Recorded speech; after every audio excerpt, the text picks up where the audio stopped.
Hello, everyone, and welcome to Fearlessly Authentic. I'm your host, Jody Harrison Bauer, and I am so happy to have you join me for this episode today. This is the show that educates you, empowers you, maybe we entertain you a little bit, and inspires you to live your most fearlessly authentic life. Because in my humble opinion, if we're not trying to do that every single day, then what the heck are we doing here? We are a top 5% globally rated podcast, and it's all because of you. So please remember to rate, review, and subscribe, share with all of your friends, and we really appreciate you listening. Let's get on with the show. Hello, everyone, and welcome to Fearlessly Authentic. I'm your host, Jody Harrison Bauer, and I'm here with my co-host for our reality recap, Becky Aste. And we are going to recap The Golden Bachelor, Love is Blind, and if we have time, Dancing with the Stars. And because we're both obsessed with love, and Becky's training in helping women heal from trauma through somatic healing is really helpful when we're watching these love reality shows, because she has a different lens that she looks through than I do, just saying like Mel is dull and boring and what's going on with these women. So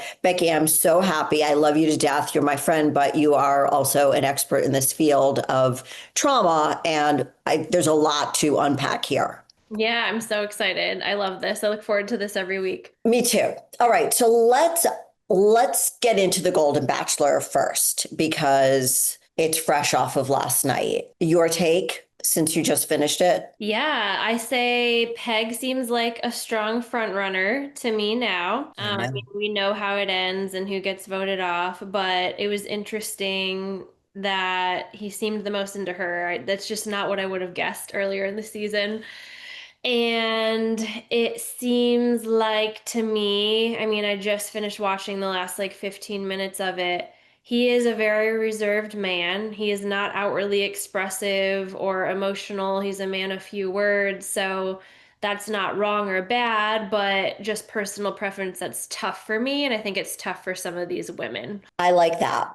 I agree. I think I'm very surprised that he picked Peg over Debbie. Very, very surprised, because my comments in my notes were I loved how well he got along with her brothers, or her brother and brother-in-law. Like, that was the most animated we've seen him. That's the most comfortable we've seen him. Like, oh, he does have a personality. Like, I don't remember what he said about throwing the football to them, but they were like so engaging, and her family was so warm. They were so, I mean, she's beautiful inside and outside.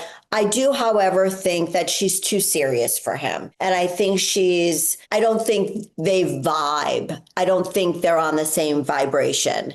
I don't think their energy level is the same, but it's more a vibe. I think they're both vibrate kind of low, and I think they would be the dull and duller couple. Yes, I agree. And so, like, that's why Peg's growing on me. Because at first I thought she's way too much. They're complete opposite ends of the vibrational spectrum. But now I'm like, man, maybe he really needs that. And maybe she really needs that. They could be a good match. But I love Debbie. She's so sweet. She deserves, she'll be snatched up after this. She'll be snatched up. Yeah, she's beautiful and smart and super fit. So I liked seeing Peg in her environment. She's definitely gives off tomboy vibes. And she's a girl's girl, but a boy's girl too. So I didn't get that feeling from him that he would go after somebody like that.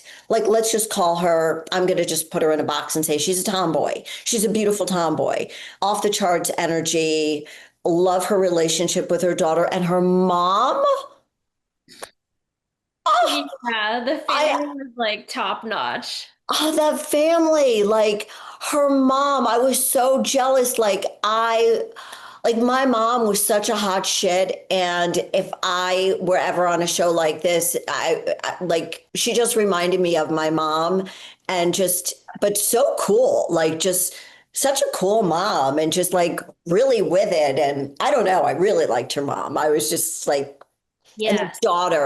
the daughter was so protective over mommy, which I just thought really touched my heart. I mean, you saw that with all the daughters because everybody, All the daughters. with Yeah. all the daughters, which is the way I think daughters should be over their mom. It's very tender to me having two daughters.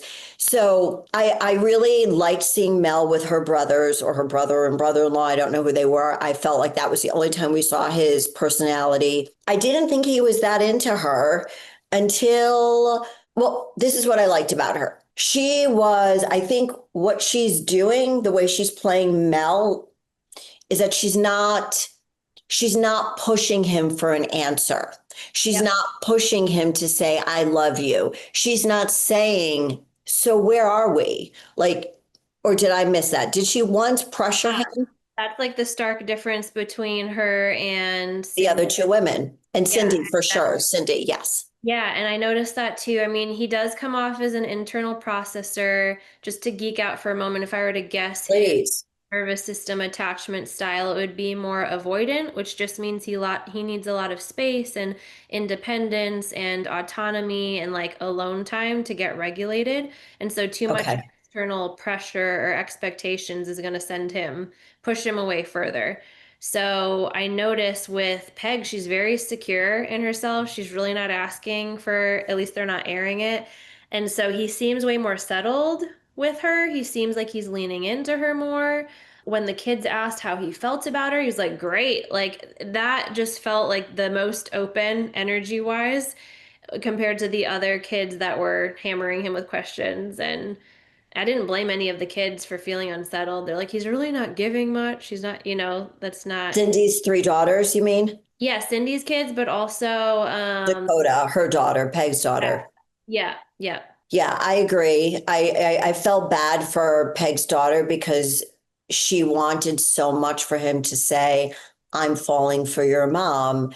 So there is that part, well, at least he's being honest, right? And true to himself. And it's like in meeting anyone, you could accept them for who they are or dislike them for not giving you the answer that you want.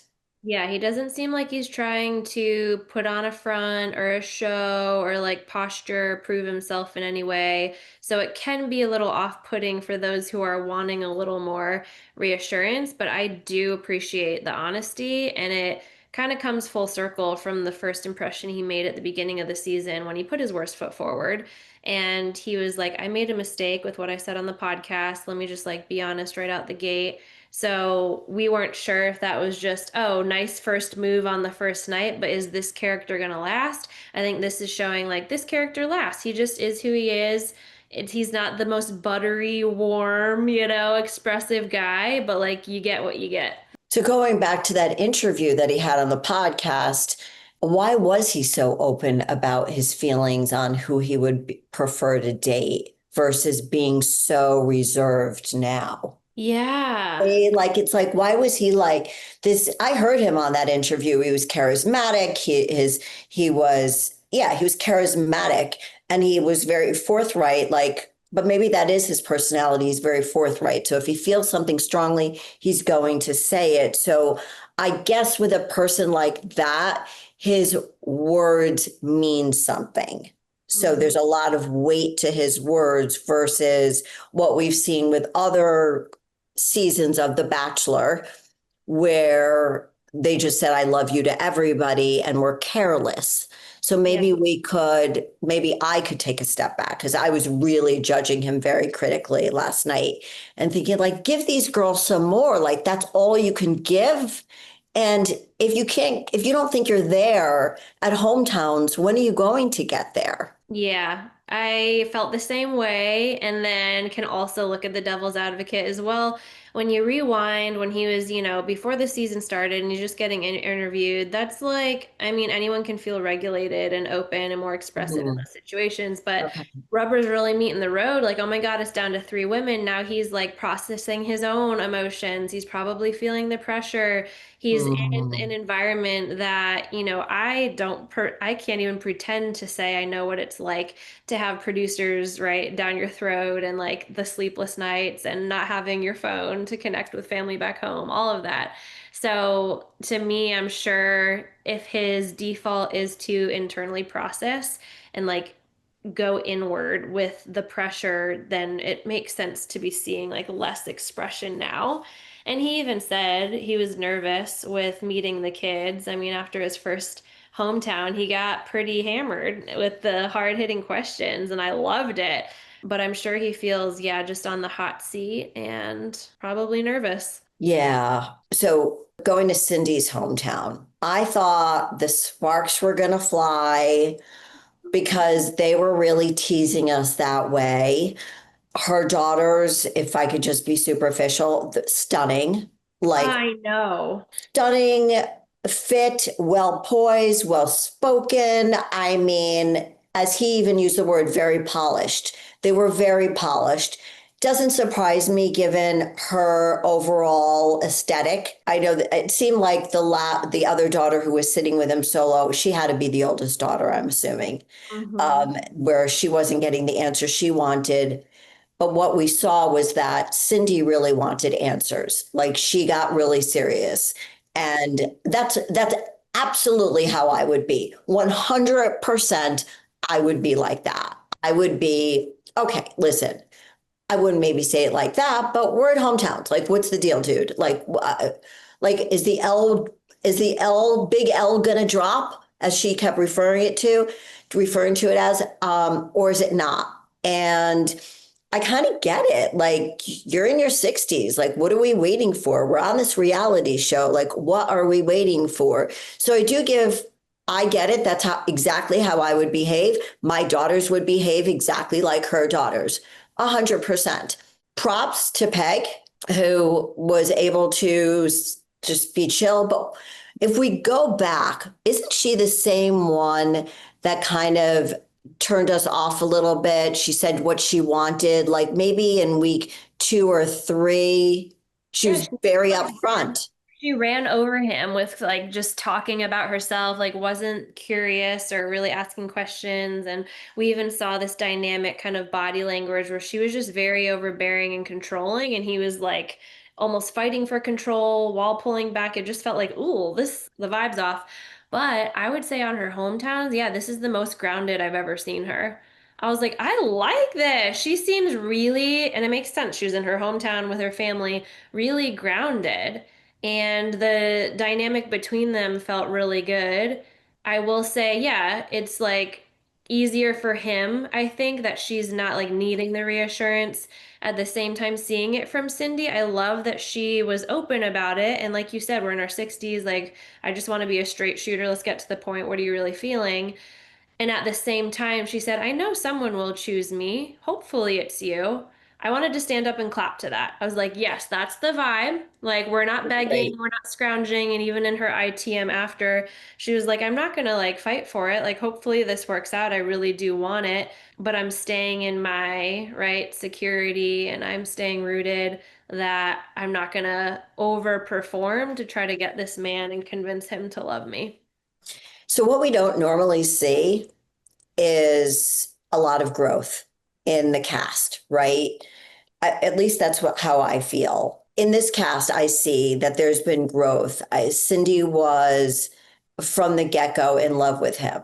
And now she's kind of like pulled back a little bit in a very mature way, but still wants answers. And I think that we see her becoming more aware of her feelings and how to handle them better, standing in her truth, standing in her power, and saying, like you said, I know somebody will choose me, but I hope it's him, but it may not be. And I'm going to be okay with that versus episode 2, where she's like, I don't know what I'm going to do. I'm falling for him so hard. You see the maturity. Yep. Yep. And I really like that for her. And even with Peg, I don't know how it's going to. I was very surprised that he sent Debbie home. Were you?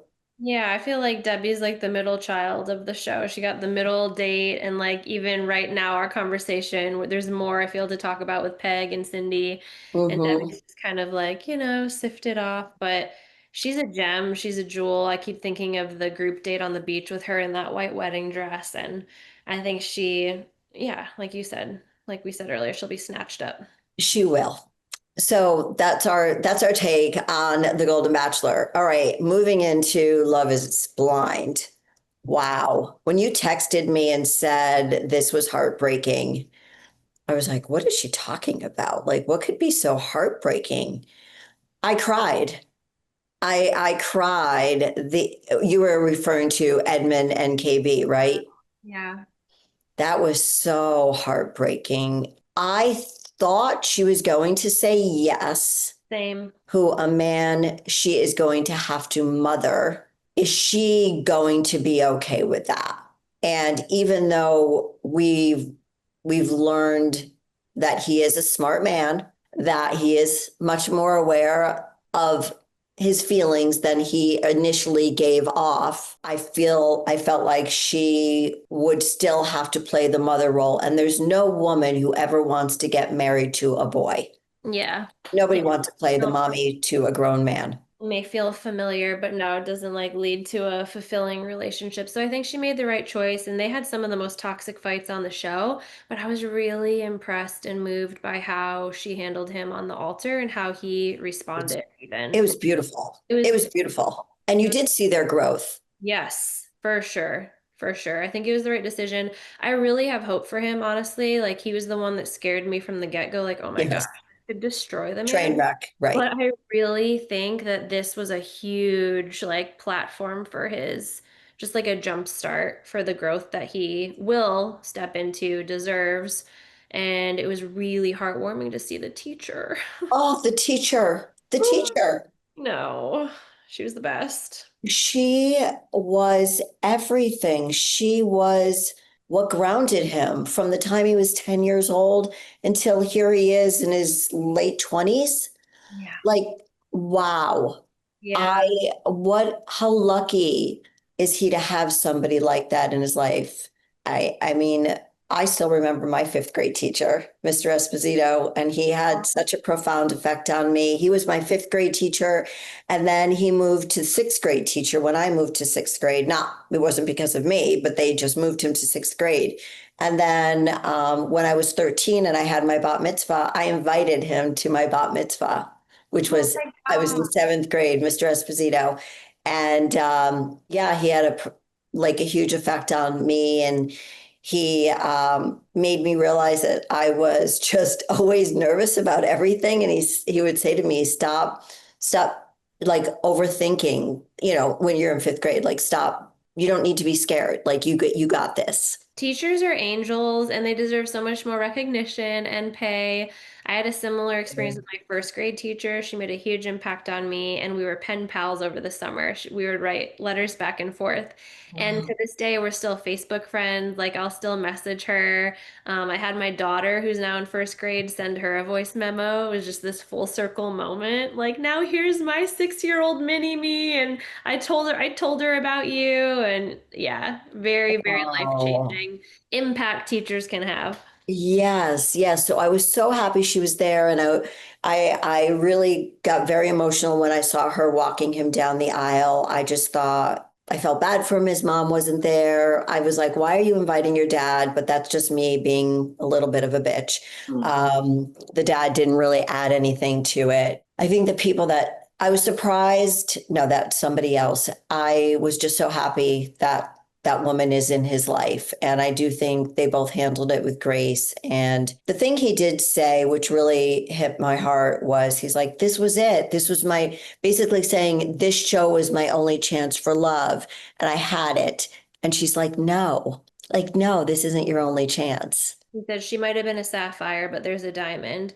And so Yes. honest in that moment, like that was the moment that could have derailed him versus empowered him, was her Yes. voice filling in the gaps of what would have just been his default script of that, right? Like that was my one shot, like now I'm hopeless. For her voice to be inserted and fill the gaps, like, oh, it was so powerful. It really, really was. So now, wait, did we discuss? All right, we went to them first. So before that was Anton and Allie. We kind of knew how that was going to end up.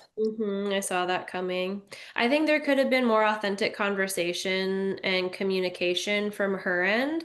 Like she was clearly uncomfortable with the partying, the drinking, the lifestyle. There's a concern there, but she wasn't being as direct and like honest as she could have been. She was more focused on his behavior, and of course he's going to be defensive. I really don't blame him for how he responded to her. If she had come from a place of like, to be honest, Anton, like these are just the fears coming up, noticing, drinking, and it reminds me of this in my past, or my mind goes to, is he going to be, a loyal husband like I want, or is he going to be cheating on me?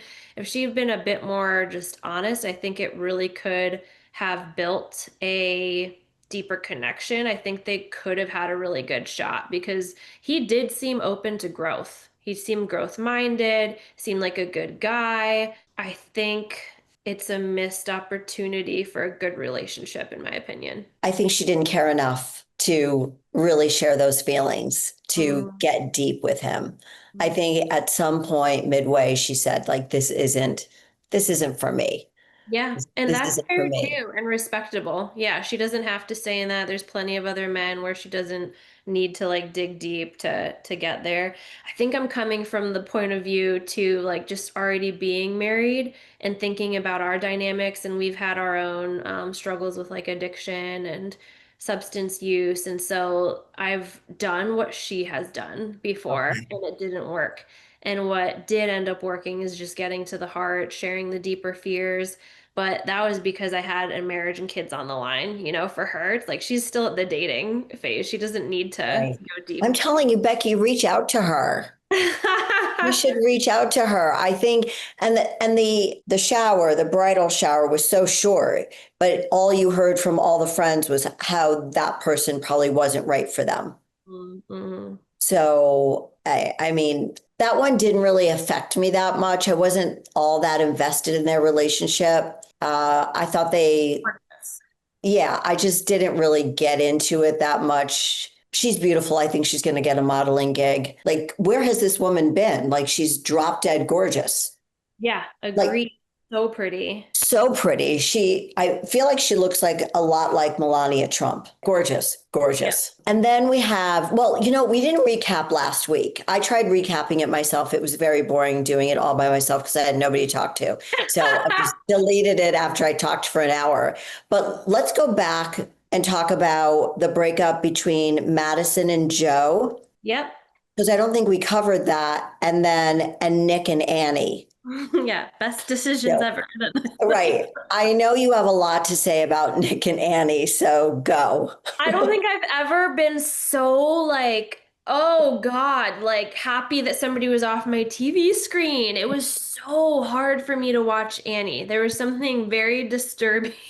What do you think it is? Because I've been reading some things and said this is exactly, I guess an old boyfriend said, this is exactly who she is. So she always acts, I don't know. What do you think about her behavior and Nick's behavior? I don't know, but as a trauma-informed therapist, it just That's makes what me I mean. question of like, what has your background been? What have you been through? Like, there's such a disconnection and there's such a, yeah, just a disconnection from reality, which is a wise survival, tool that so many who've gone through deep trauma need to get into because their reality was so overbearing, like way too much to metabolize for one nervous system to process. So they needed to learn total detachment from reality in order to survive. And then hopefully, the point comes in their life where they're feeling safe enough to come back into their body, back into reality. Girlfriend is not there yet. And so my mind goes to, this is so hard to watch because she doesn't seem like open to growth or help or seeing anything, like not taking the relationship as a mirror at all for deeper healing. It is just totally projection, projection, projection. I just was like, if I hear them have one more circular fight about him saying like, dude, I love you, where is this coming from? Oh my God, the I love you, but I love you. I love you. I love you. And I I'm like, know. enough, enough. And Enough. there's so many memes. It's terrible. It's hopefully after she did this show, she's done some work on I really herself because I can't imagine her trauma. We don't know anybody's background. I can't imagine that her trauma would have been more than, let's just say, Edmund's. who has gone from foster home to foster home. His parents got rid of him. Yeah. Like, what? And he's forgiven them. Like, Yeah. talk about growth. I mean, that's growth. Yeah. And Nick, how did you feel? There have been a lot of criticism about Nick, but you and I both feel that Nick handled the situation as well as he could have.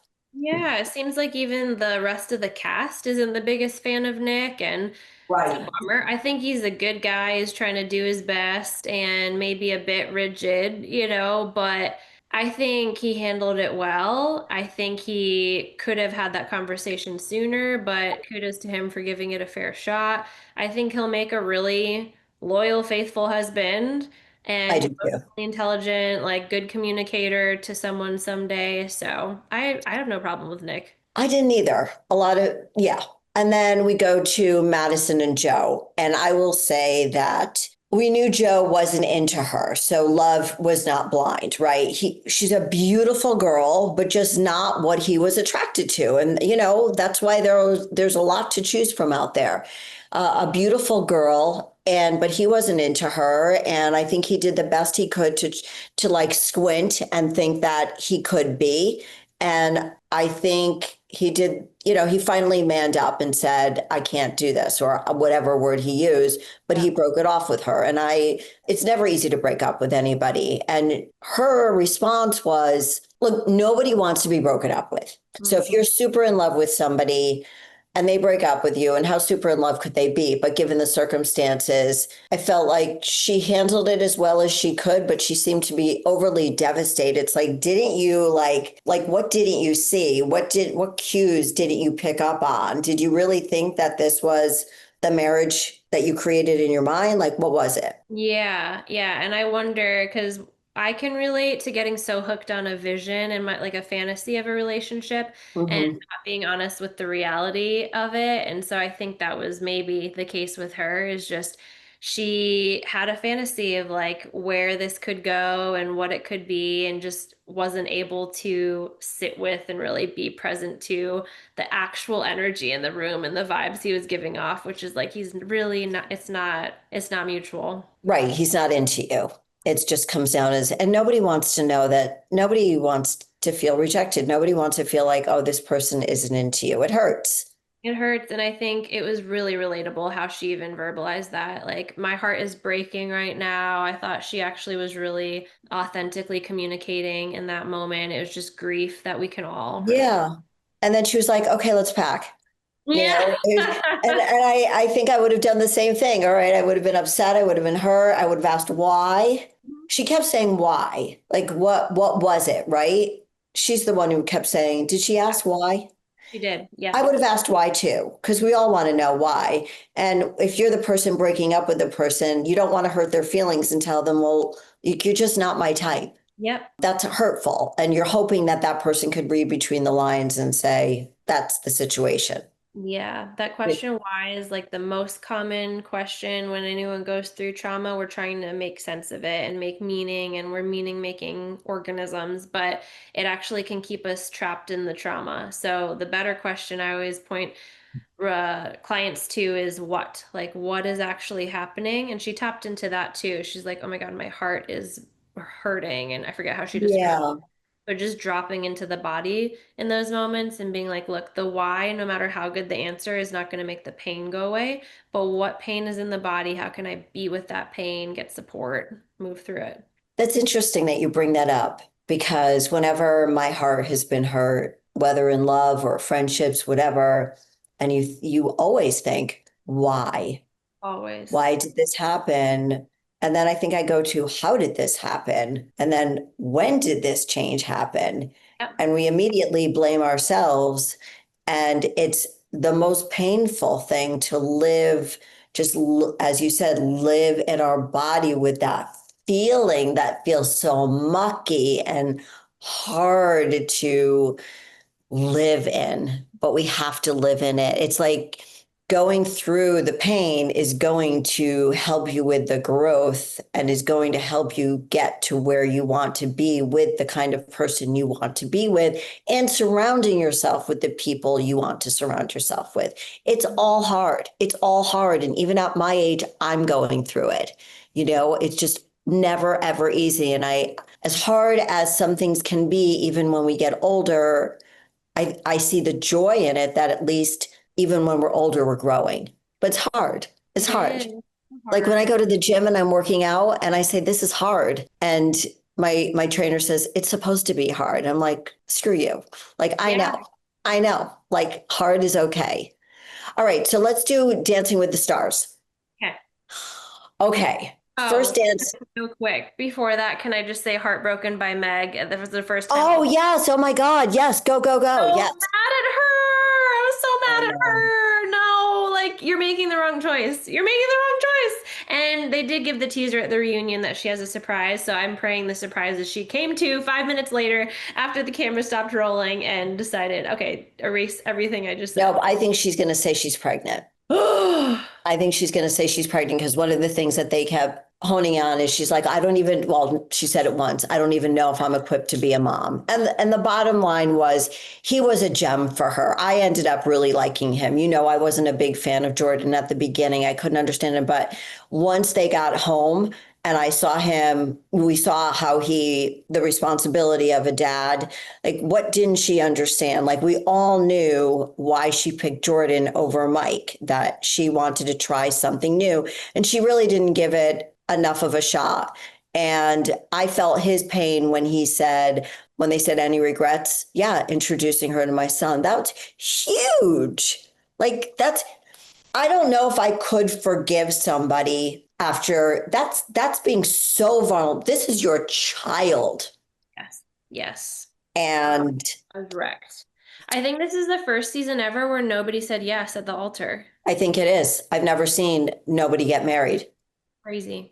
Yeah, I think she made the wrong decision, and I don't think I understand where he was coming from. Like, if I had more money, I don't think that this would happen. I think that was a default. I think he should think more of himself. I hope he does, and that it was just she couldn't get over a few things.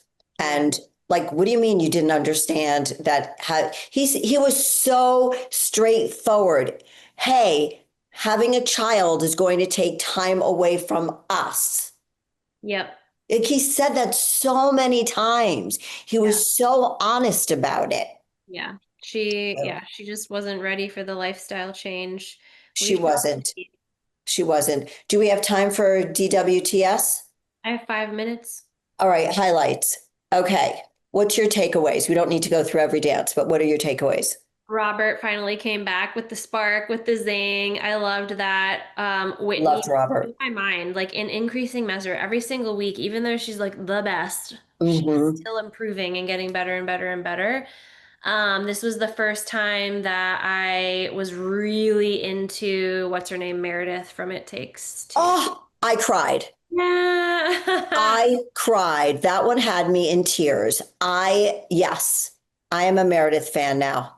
Yes. Well, When her she name is Elaine. fell, the moment of that dance with the word trust, and she fell like, Oh, oh, wow, you were just this breathtaking angel oh, floating.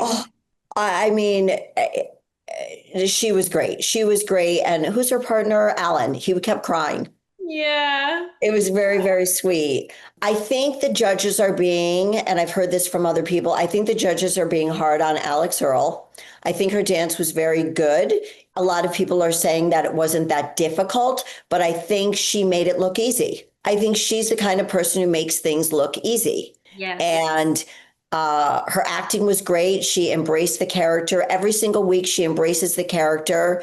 Her dancing, I mean, that was choreographed by Val. Like he was sweating his ass off by the end of that dance routine. Like Yep. that. So I think do you think the judges are being a little bit hard on her?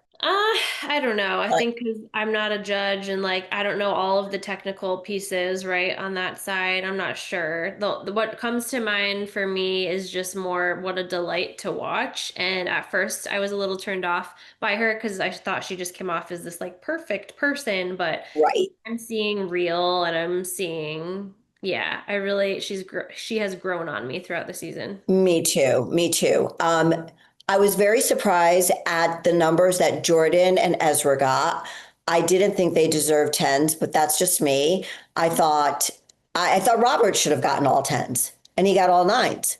I don't get it. Yep. What else was I surprised by? I was surprised by Topanga that she got good scores. I don't know. Watching it, I was like, that just felt stiff to me. And maybe the dance was supposed to be stiff, but it just didn't, it wasn't riveting to me. Well, right, the Argentine tango is it's like doing the paso doble. You've got this very serious, but still very sensual. For me, she looked like a deer in headlights because she wasn't smiling and she didn't know how to embrace that serious sexuality, which I'm sure she knows how to, but you didn't see that. You just saw her going, I don't know. I felt the same way you did. The dance was difficult. I just think he flipped her around a lot, but the legs are very hard. I thought her legs were really good, but I didn't think she deserved that. We're being really, really harsh right now. I thought the best dance was Elaine and Robert. My daughter disagrees with me, Jordan. I didn't love it. Maybe I don't know. I didn't feel like she really, I don't know. And what do you think, lastly, Andy? Yeah, he's great. It's endearing. It makes sense that the popularity vote is keeping it in, but I wanted Yeah, him to stay. I thought he deserved to stay, I agree. especially how important Wicked was to him. Like, oh, I know, but it comes down to popularity. yeah. It really, really does. Okay, well, that's our recap. And thank you Thanks for no, working. I love when you give when you go into your healing coaching. When I geek out. Yeah, I can't We help can't it. really do it with the dancing, but maybe a little bit. I did feel bad for Jen Affleck, though. I just feel like there's something missing there. I don't know. Maybe, she's postpartum for God's sake. Maybe her mind just isn't there. Like she's so sweet. She's so cute. I don't know if it's her partner or what it is, but I don't know. But the fans are keeping her on. Yeah. Anyway, all right, Becky, thank you. I'll see you next week. Love you. Bye. And thank you, everyone, for joining us for Fearlessly Authentic for our recap. And we hope you can join us next week. We hope you liked our insight to Love is Blind and to the Golden Bachelor. We'd love to hear from you. And we had to go through Dancing with the Stars fast. But I hope you enjoyed our little recap. We like doing it. It's fun for us. And we hope you find it fun. And we always love to hear from you. So please remember to rate, review, and subscribe. Also, if you have any questions, please email me, Jody at jodyharrisonbauer.com. Would love to hear from you. And you can find me anywhere on social media, anywhere at Jody Harrison Bauer. And if you're looking for Becky, she is Becky_Aste, Aste. And until next week, go be your most fearlessly authentic self. Bye bye, everyone.